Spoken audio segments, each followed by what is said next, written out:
Real Madrid are the biggest title winners in Spanish football, the most European titles, FIFA's club of the 20th century, and the home of most of the greatest legends of the game. But are Real Madrid the greatest team ever?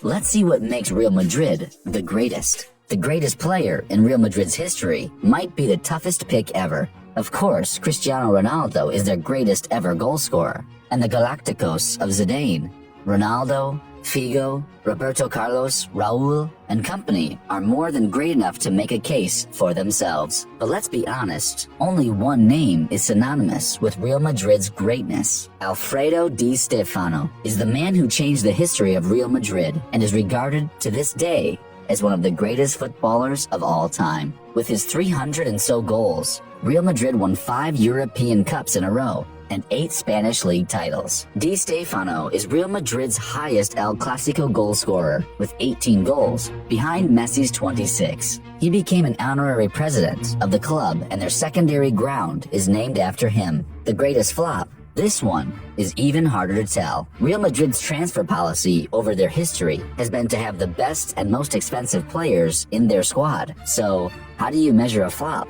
Faubert and Gravison were anomalies, glitches in the matrix rather than flops. Jonathan Woodgate was an expensive mistake, sure, but no one expected him to change football. A strong case is Nicolas Anelka, but only if we put his transfer in the context of what that kind of money meant at that time. Today, $40 million isn't such a big deal. Perhaps their biggest flop is either one of Eden Hazard and Kaká. Both arrived at the Bernabeu as the perfect fit for Real Madrid, and both disappointed. What do you believe?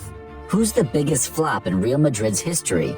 Drop your answer in the comments. The greatest coach in Real Madrid's history is not Jose Mourinho. Sorry, Mo. And we are sorry to say it isn't Zinedine Zidane either, although the Frenchman sits comfortably at number 2. Real Madrid's greatest coach is also their longest-serving one, and the biggest winner of them all. And it's Miguel Munoz. Through 14 years and 605 matches, Munoz won 14 titles, including 2 European Cups and 9 Spanish leagues. Munoz was also the first player and captain to win the European Cup, both as a player and a manager. The greatest day for a Real Madrid fan is March the 6th. That's when, in 1902, Madrid Football Club was officially founded.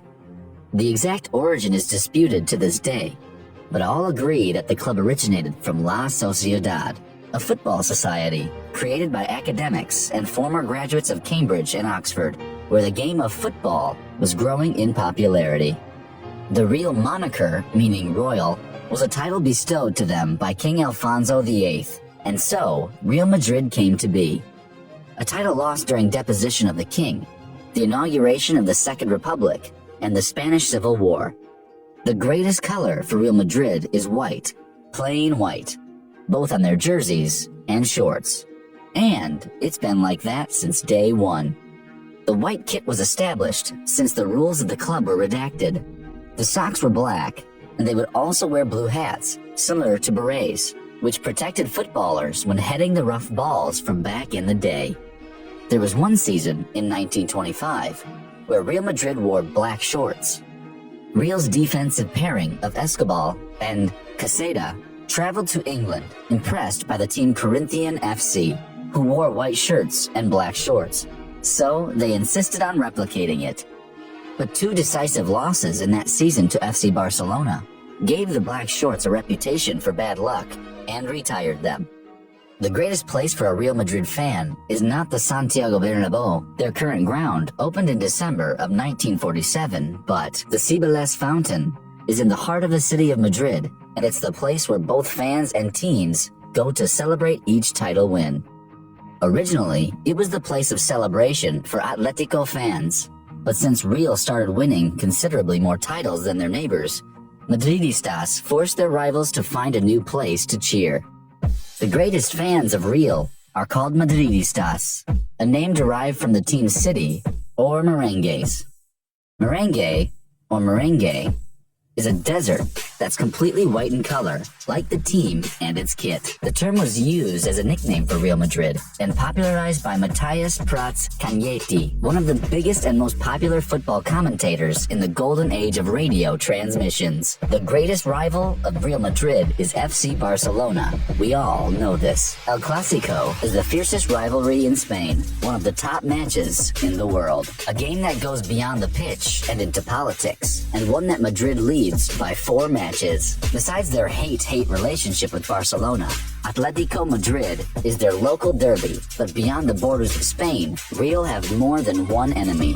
Bayern Munich and AC Milan are their strongest rivals in Europe, as they have faced off many times in the Champions League before, and are second and third in order of title wins behind the Merengues. The greatest win in Real Madrid's history was 11-1, and it came against none other than FC Barcelona. But, as you might imagine, there is more to this result than meets the eye.